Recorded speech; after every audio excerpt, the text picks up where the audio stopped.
साथियों, आज हम आपको कुछ रोचक सवाल बता रहे हैं। देखिए, कुछ जो बड़े भैया होते हैं वो इस प्रकार के सवाल पूछते हैं कि घूम जाता है इंसान। तो हम भी घूम जाते थे, तो आज हम तो अब बता चुके हैं। पहले हमने ऐसे सवाल नहीं पढ़े थे, छठी में ही जाकर के था। अब तो चौथी पांचवी से स्टार्ट है। अभी देखिए, आप बताएंगे कि मान लिया 10 भाग 10 भाग 10 भाग 10, इसका आंसर क्या आएगा? तो देखिए, अब हम भी आपकी तरह बताते थे कि जी 10 का 10 में भाग दे दो तो 1 आ जाएगा, फिर इस 10 का 10 में भाग दे दो तो 1 आ जाएगा, और इसका भाग दे दो तो बराबर 1 आ जाएगा। जो आंसर आपका गलत है, ये नहीं आएगा। अब कैसे होगा ये सवाल? देखिए, मैं आपको बताता हूं कैसे होगा, क्योंकि अब तो चौथी कक्षा से स्टार्ट है। तो देखिए बेटा, आपका जो सवाल होगा वो इस प्रकार से होगा। देखिए, इसमें अब BODMAS जो हम पहले बताते हैं, अब इसमें खाली डिवीजन ही डिवीजन है, और किसी का कोई मतलब ही नहीं है, ना ऑफ है, ना मल्टीप्लाई है, ना कुछ है ना। तो देखिए कैसे करेंगे। तो इसमें आपको डिवीजन करना है। कैसे करना है बेटा? सबसे पहले तो हम इसमें भाग देंगे, तो ये आ गया आपका 10/10 आ जाएगा। तो इसका आ गया आपका आंसर 1, यानी कि यहां तक का आपने सरल कर लिया। तो अब इसका बचा क्या?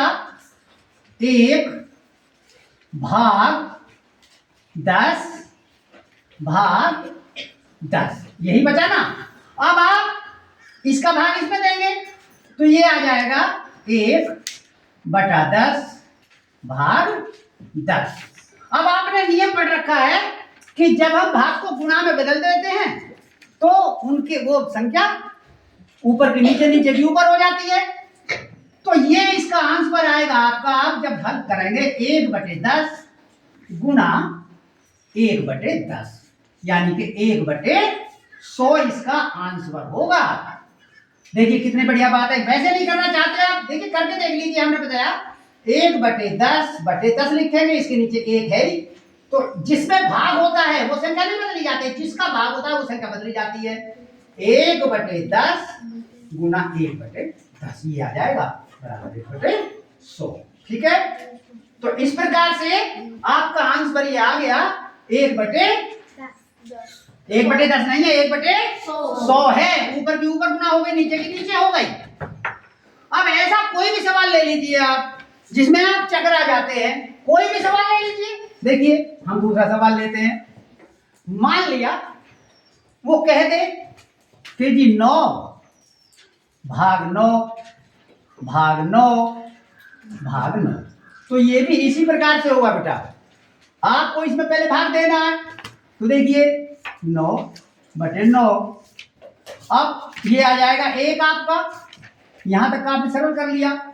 तो अब जो सवाल बचा आपका 1/9 भाग 9। अब 1/9 यानी 1 में 9 का भाग है, तो आपका आ गया 1/9 भाग 9। अब ये भी गुणा में बदल जाएगा इसी प्रकार से, तो आ गया 1/9 गुणा 1/9 बराबर आ गया आपका 1/9 नाम 81। तो ये आंसर आता है बेटा आपका। इस प्रकार के सवाल जब आप कभी करते हैं तो ध्यान रखिएगा, मौखिक में हम भी ऐसा ही करते थे कि 9 का 9 में भाग दे दो जी 1 आ गया, 9 का 9 में भाग दे दो 1 आ गया, 1 का 1 में भाग दे दो 1 आ गया। नहीं, सवाल इस प्रकार से होगा। तो इसका आंसर है 1/81। ठीक है, 81 जिसे बोलते हो। अब देखिए एक सवाल और देखिएगा जिसमें आप चकरा जाते हैं। अभी हमने वर्गमूल खूब सिखाया है आपको। अब एक सवाल दे दिया उसने, इसे बोलते बेटा वर्गमूल। तो वर्गमूल 16 का वर्गमूल क्या होगा? क्या होगा? अब देखिए बेटा, अब हमने बता रखा है आपको निकालना, जोड़े बना के भी, भाग विधि से भी, हर तरीके से। अब इसमें मान लिया जब वो 4 दे देगा तो आपका हिसाब से बताएंगे, क्या बताएंगे? 4 नहीं है इसका आंसर। 4 किसका आंसर है? यदि वो ये कह दे कि 16 का वर्गमूल क्या होगा,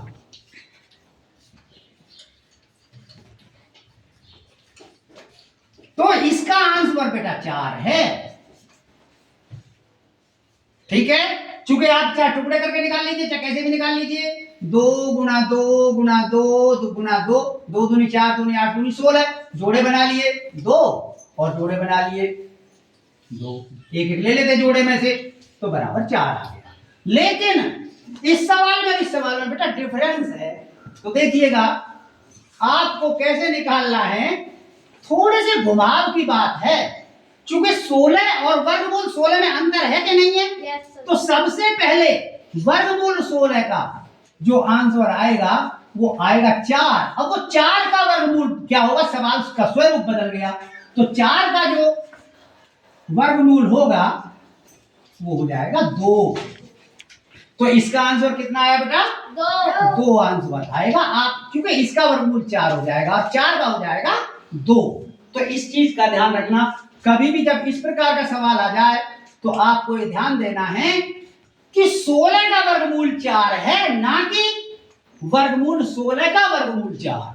समझ में आई बात?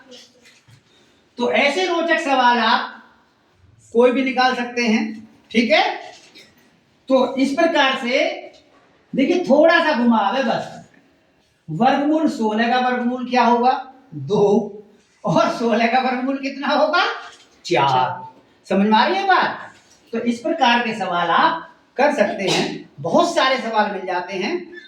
हमसे तो ऐसे ही पूछा करते थे भाई, और बीच बीच में वो चुटकुला छोड़ दिया करते थे और बोर नहीं होते थे फिर हम। ठीक है, वो बीच में चुटकुला छेड़ देते थे।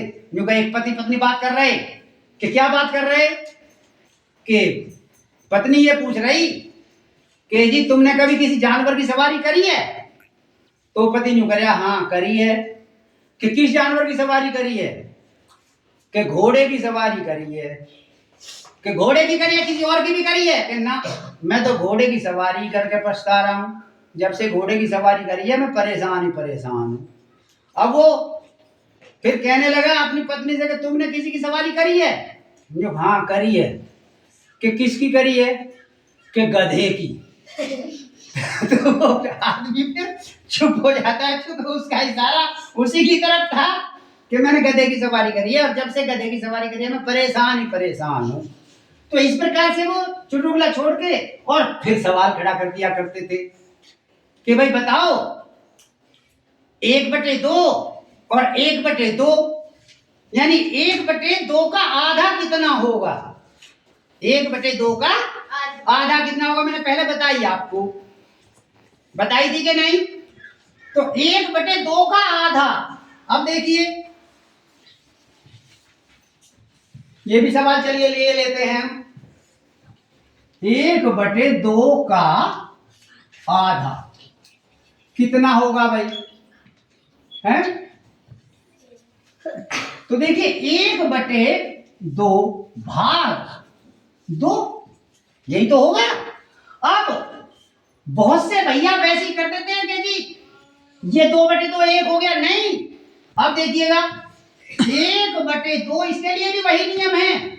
जब भाग हो रहा है तो ये गुना में बदल जाएगा, तो हो जाए 1/2। तो इसका आंसर आएगा 1/4। तो आप 1/2 का जो आधा लिखेंगे 1/4 होगा। तो इस प्रकार के वो सवाल हमसे पूछा करते थे। अब आप घुसे रहते हो फोन में, भाई हम क्या करें? फोन से निकलिए और इन सवालों पर ध्यान दीजिए, आपको कुछ याद हो जाएगा। ठीक है, और वही फिर कहीं सेंटेंस पूछो, कहीं विज्ञान की परिभाषा पूछो, कहीं कुछ पूछो, तो आपकी पढ़ाई हो जाएगी। इसी के साथ जय हिंद जय भारत।